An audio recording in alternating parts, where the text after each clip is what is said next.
All right, so this is the very beginning of American History 1. We're just going to start Unit 1 today. So Unit 1 is, as you can see, it's titled Post-Civil War America and the Gilded Age.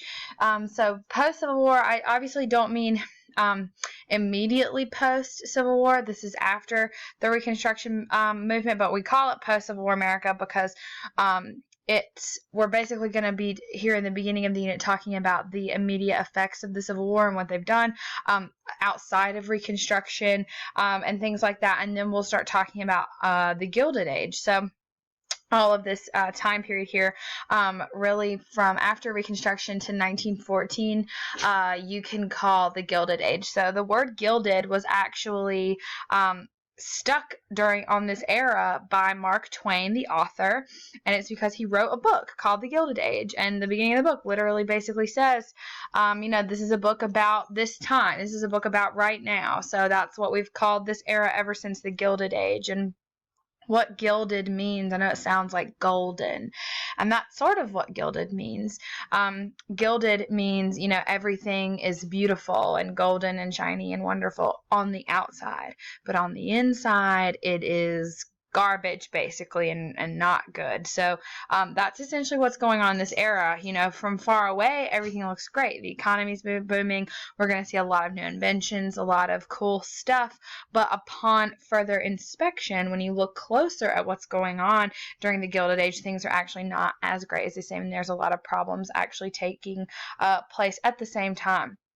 So the Civil War laid the ground for mass industrial growth all over the United States. Factories had been forced to produce military goods quickly and efficiently. Anytime you have a war, you're going to see manufacturing increase. So along with manufacturing increasing in factories, we're also seeing farmers, mostly in the North, but farmers really all over, are developing new food processing techniques. So we're seeing some new technology even in the agriculture industry, and that's going to all tie into railroads. So if manufacturing in factories and in agriculture is increasing, we need to be able to ship our products and transport supplies. So railroads are expanding all over the U.S. It's creating this massive industrial growth. So 4 natural resources are going to be really important to continuing all of this growth and to keep us heading in the right direction. We know during Reconstruction we were experiencing a lot of problems. During the Civil War we were experiencing problems. So natural resources are going to be key to keeping us sort of on this steady uptake, which we're going to see happening in the North after the Civil War, but all over the country after Reconstruction. So the first is coal. So coal mines are going to be used to power trains and factories. Coal is going to be super important. It's going to be sort of our base power source for a lot of things. Timber is going to be important. So forests, wood, lumber, all the same things. So thick forests out west are going to be used for timber, which is going to boost construction everywhere. Water is going to be important. Riverways, they increase transportation. We're obviously using trains as sort of our number one tool for transportation, but river and waterways, things like that are still going to be very important. And then the last one is going to be oil. And I know because of my accent you're saying, what is she saying? I'm saying oil. I just will physically never say it that way ever again, so that was the only time that's going to happen. OIL. So before, obviously today, if you know anything about the oil industry, where do we get oil today? We drill for it. Well, we didn't always drill for it. Before we drilled, we would actually get it from whales. Mariners had to capture and kill a whale, and they would scoop out all of its fat and blubber, and they would boil that down, and it would make oil. And this is depicted in the movie In the Heart of the Sea. It came out last year with Chris Hemsworth. So it was okay, but the system of drilling is much better, and we get that from this guy right here. You see Edwin Drake. In 1859, Edwin Drake drilled the world's first oil well in Titusville, Pennsylvania, and this is going to be so much easier and cheaper, and it really kicks off the kerosene and gasoline industries. So along with and increased industrialization, we see a growing workforce. We are getting a lot of immigrants coming into the United States. By 1881, we're getting, almost 750,000 immigrants coming in every year. By 1905, it usually is 1 million a year. So immigrants, as we have talked about before, we talked about in American History 1, they're willing to work for low wages and in bad conditions. So it makes it sort of easier for businesses to get people hired, which isn't good for the employee, but it is great for the employer and for the economy as a whole. On top of that, we've got a lot of migrants. So a migrant is someone who moves from one place to another within one country. So not someone who comes from a different country. It's someone but like moving from the south to the north, you're migrating. You move from the north to the west, you're migrating. So farming had hit some difficulties. We've talked about this during Civil War in the south and during Reconstruction, and that's basically going to continue. The problems for farmers are not going to end until World War II. Actually, it's just going to be one thing after another. And in the 1890s, a pretty big drought begins to hit some farms. So a lot of people in rural areas start moving to bigger cities and looking for industrial jobs. So overall, our workforce is very big, which is not good for the worker, but is great for the economy because this enables growth. We're also going to see some new businesses. So in 1868, if you look to the right here, we've got this book by Horatio Alger Jr. titled Ragged Dick. And I know you're laughing at it because the name of that book is sort of hilarious, but Dick is a nickname. It's short for Richard. So this is about a poor boy who grows up in the city. His name is Richard, and this is basically the rags to riches story. This is the American dream. It tells the story of a poor boy who rose to wealth and fame by working hard, and people read this book and they love it because this gives them hope. This is everything they want, right? This is the American dream written out in a story. It feels real, like it's attainable. We've got all these immigrants coming to the United States, and that's exactly what they want. We've got all these people giving up everything they have in a rural area, moving to the city, looking for more and better opportunities. So Ragged Dick really stresses the idea that anyone born into poverty and obscurity can work their way to wealth and fame. Just because you're born poor doesn't mean you're going to have to die poor. But that whole idea really depends on the system of capitalism. In capitalism, most businesses are owned by individuals, and in capitalism, that is really the only economic system in which an individual on their own can begin poor and end wealthy. That's really the only system in which you can work so hard that you actually end up rising up the economic ranks. So in capitalism, like I said, most businesses are owned by individuals, and so that brings us to entrepreneurs. Entrepreneurs are people who invest their own money in a product or a service or whatever and basically start their own business. So if your parents or anyone owns their own business, has started their own business, that's an entrepreneur. Entrepreneurs fuel industrialization. We want people to feel comfortable to start new businesses because that creates jobs, which creates money, and people spend that money, and then those businesses increase their income so they can hire more people, and it's just a never-ending cycle. The more businesses we create, we also attract investors. We can even attract investors from other countries. So all of that is good for the economy as a whole. So the government wants to make sure that this stays, this keeps happening. They want to make sure that this economic growth continues to help pull us out of that Reconstruction depression. So they're going to begin to practice something we call laissez-faire, L-A-I-S-S-E-Z,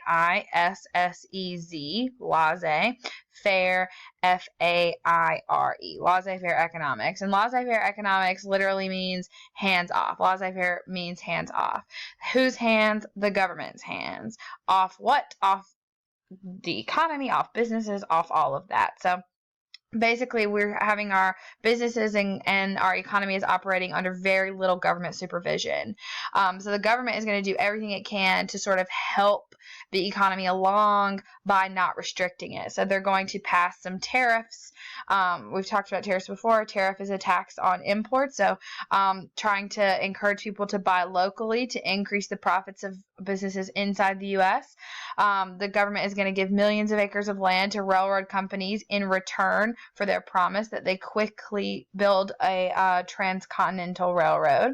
We're going to have a legal system that protects property rights, and all of this is going to provide predictability and security for businesses, which is good because if the economy is predictable and secure and you feel comfortable in it, you're going to feel comfortable opening your own business or maybe investing in another business or taking some risks, and that's all of those things lead to economic improvement. So we want to keep that going.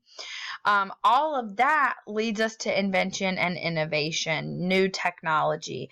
The economic growth during this time enables a massive spike here. Patents, if you know what a patent is. A patent is a grant by the federal government giving an inventor the exclusive right to develop, use, and sell an invention for a period of time. So if you invent something, you get a patent on it. It's basically a note from the government saying, you made this is yours, no one else can steal it from you. It's sort of like a copyright, but for a thing, instead of like an idea. It's like a tangible invention that you've got sort of like a copyright on.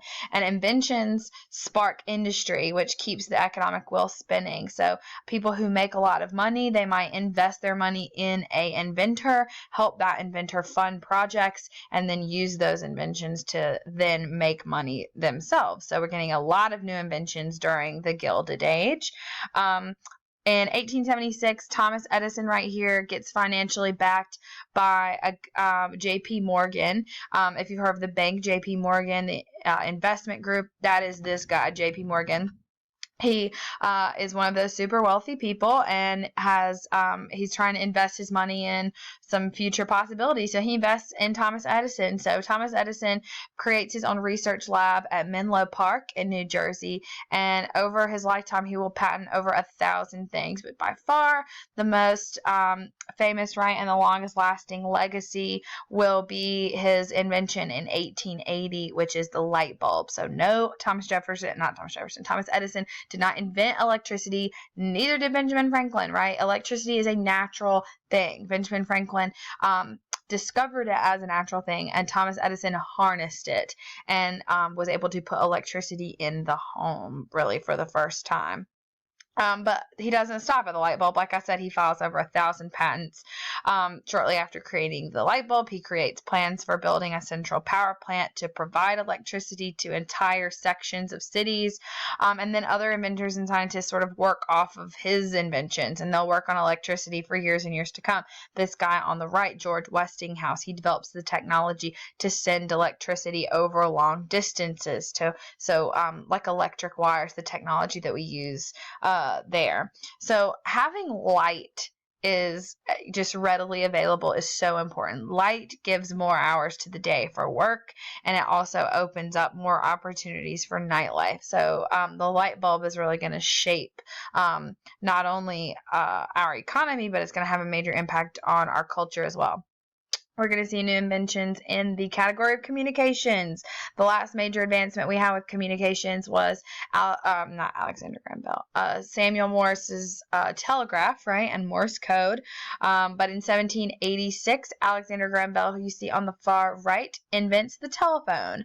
And immediately people recognize the telephone as a significant invention. In only 3 years after its invention, 150 telephone companies exist in the United States, which is quick. People already see this is going to be a heavy hitter and a money maker. By 1900, over 1 million people have a telephone in the United States. On the left, you see this guy. In 1896, Marconi invents the wireless telegraph. So sort of bouncing off Samuel Morse's invention. And the wireless telegraph that Marconi invents is going to be so important because future inventors will work off of his technology to invent the radio. This is our first piece of wireless technology. And so everything we have today that's wireless, which is most things, is sort of it all ties back to what Marconi was able to accomplish.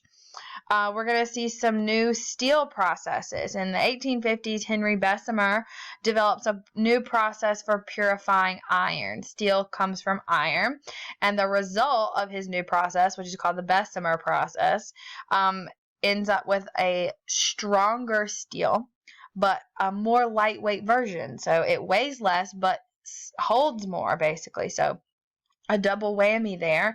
And in 1890, by 1890, thanks to Henry Bessemer and Bessemer Steel, we are producing more steel than Great Britain. And previously, they had sort of been the number one country to go to for steel, but we're really rivaling them at this point. Steel is